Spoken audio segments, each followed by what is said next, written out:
নমস্কার বন্ধুরা, আমি দেবজ্যোতি ডিয়ার গার্ডেন ইউটিউব চ্যানেলে আরও একবার আপনাদের স্বাগত জানাই।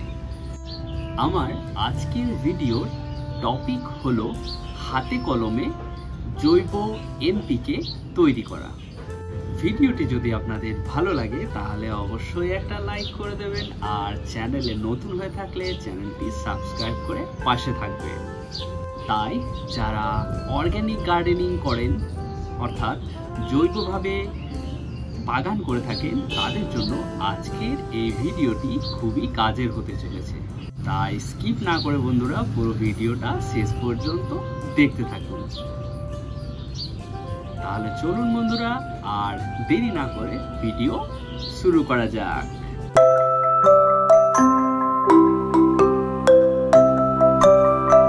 গাছের সার্বিক বৃদ্ধি এবং বিকাশের জন্য যে তিনটি উপাদান সবচেয়ে বেশি গুরুত্বপূর্ণ, সেগুলি হলো এন, পি এবং কে, অর্থাৎ নাইট্রোজেন, ফসফরাস এবং পটাশিয়াম।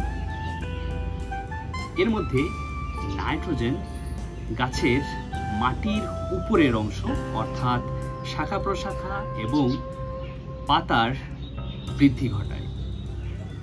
ফসফরাস গাছের মূলের বৃদ্ধি ঘটায় এবং পটাশিয়াম গাছে ফুল ফল আনতে সাহায্য করে। নাইট্রোজেনের জৈব উৎস হিসাবে আমরা ব্যবহার করতে পারি গোবর সার কিংবা ভার্মি কম্পোস্ট। এছাড়াও শিংকুচি, সর্ষের খোল, এই সমস্ত হচ্ছে নাইট্রোজেনের জৈব উৎস। ফসফরাসের জৈব উৎস হিসাবে আমরা ব্যবহার করতে পারি হাড়ের গুঁড়ো এবং ডিমের খোসা। আর পটাশিয়ামের জৈব উৎস হিসাবে আমরা ব্যবহার করতে পারি কাঠকয়লা কিংবা কলার খোসা।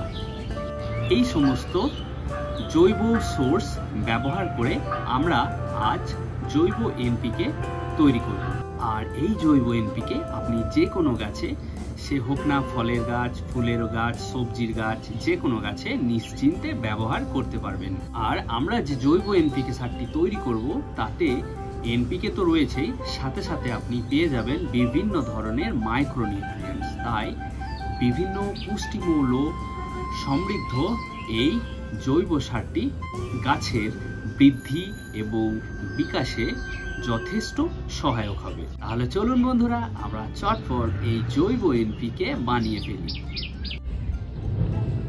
জৈব এনপিকে সার বানানোর জন্য আমরা নিয়েছি ভার্মি কম্পোস্ট,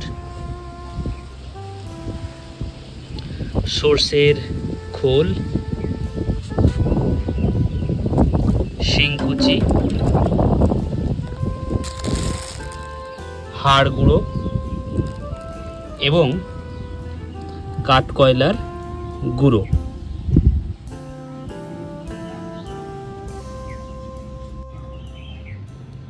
এখানে 1 ভাগ কাঠকয়লার গুঁড়ো নিয়েছি, সাথে মিশিয়ে নেব 1 ভাগ সর্ষের খোলের গুঁড়ো,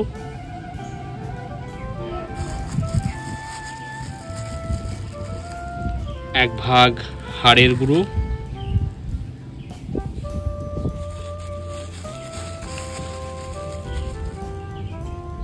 1 ভাগ শিংকুচি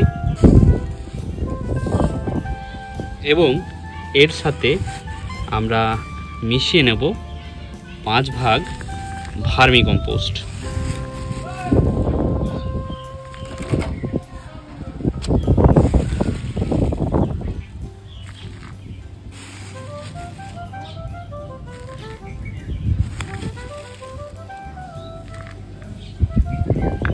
এবার সমস্ত উপাদানগুলো ভালোভাবে মিশিয়ে নেব।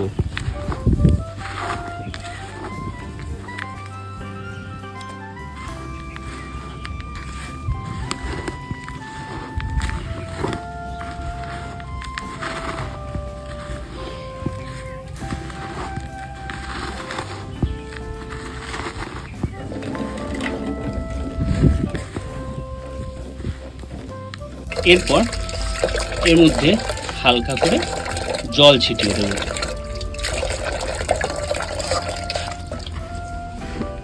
জল ছেটানোর পর আরেকবার ভালো করে মাখিয়ে নিতে হবে।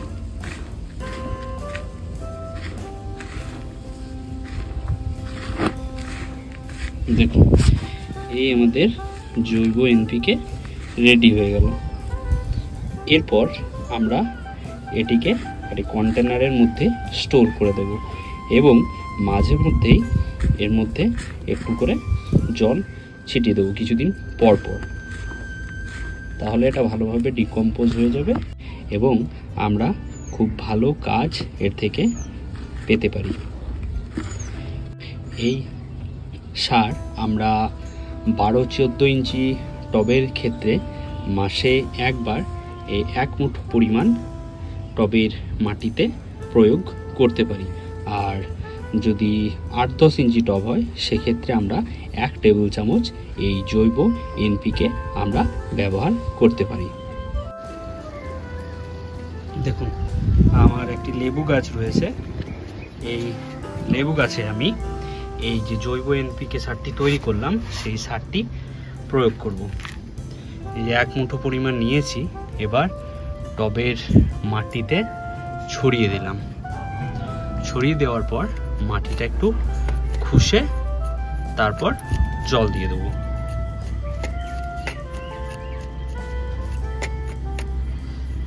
এটা 20 ইঞ্চি পটে রয়েছে, তাই এক্ষেত্রে আমি 2 মুঠো জৈব এনপিকে ব্যবহার করলাম। দেখুন, সার প্রয়োগ হয়ে গেল। এবার এর মধ্যে একটু জল দিয়ে দেবো।